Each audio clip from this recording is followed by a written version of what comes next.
Rebonjour à tous. Nous avons dès à présent les deux gateways qui communiquent.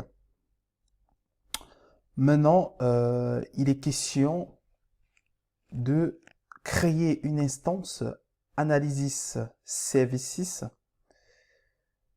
en mode tabulaire. Le mode multidimensionnel n'existe pas encore sur Azure. Et je doute fort que Azure crée ce mode-là parce que aujourd'hui on est très orienté vers du développement agile avec en temps réel et effectivement le moteur Xvelocity du mode tabulaire est plutôt quelque chose de super intéressant. Donc ici, nous allons plutôt installer, configurer notre instance Analysis Services. Et après ça, on est prêt, nos environnements seront complètement prêts pour commencer le développement de nos cubes tabulaires. Ce qu'on va faire tout de suite.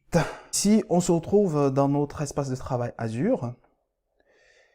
Avant de commencer, pour des raisons d'organisation, nous allons créer un conteneur de saving layer.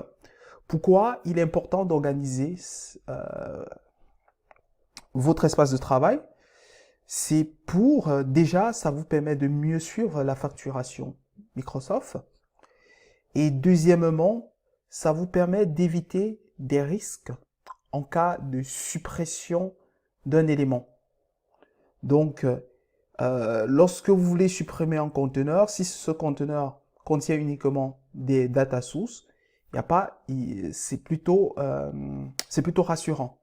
Alors, si vous créez un seul conteneur, vous mettez des data sources, les services de processing, les services de saving layer, là, lors de la suppression de votre conteneur, vous allez perdre tout cela. Donc, il faut les séparer.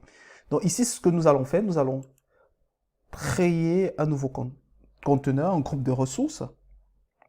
Le groupe de ressources, je veux l'appeler conteneur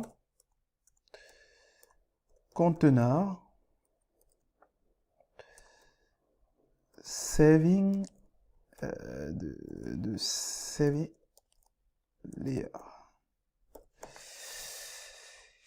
Alors, nous allons le mettre où? En Europe. Nous allons mettre dans la même région que notre gateway. Donc, Europe de l'Ouest. Je vais vérifier que tout est bon. Créer. Donc là, je vais accéder. Là, mon groupe de ressources, il n'a absolument rien dans ce groupe de ressources. Alors, je vais aller dans les services. Tous les services. Les services analytiques, j'ai Analysis Services.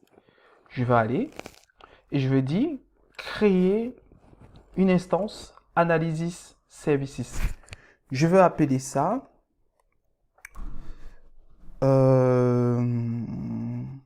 vu que c'est je vais appeler ça en termes SSAS tabulaire. Ah, il prend pas le nom, ça commence par une lettre, puis minuscule. Donc, je vais écrire SSAS tabulaire. Tabulaire, je vais écrire ça en français. Tabulaire. Je vais choisir le groupe de ressources. Le groupe de ressources que j'ai créé tout à l'heure, c'est conteneur saving layer, la région de l'Ouest. Niveau de tarification. Ah, là, on arrive à des choses sérieuses.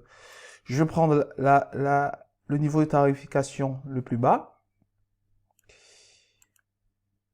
ça va aller pour notre démo. Et puis, date d'expiration, non, c'est pas important. Et puis, je vais dire créer. Alors, vous pouvez observer ici, SSAS, la création Azure crée une instance tabulaire que nous allons utiliser pour créer notre premier. À ce niveau, la création est terminée. Je vais répartir dans les groupes de ressources.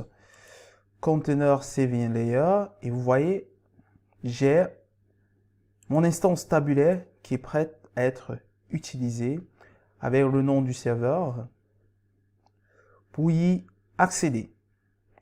Donc, ici, c'est pas terminé. Une fois que Analysis, notre instance a été créée, nous devons l'indiquer quelle passerelle utiliser. Donc, je viens là et je retrouve quoi? Ma passerelle créée tout à l'heure, Data Source Gateway Cloud. Donc, je retrouve cette passerelle créée. Donc, là, nous avons notre environnement prêt à être utilisé. Donc, retrouvez-moi dans la prochaine vidéo pour le développement de notre premier cube tabulaire sur le cloud dans Azure Analysis Services. Merci.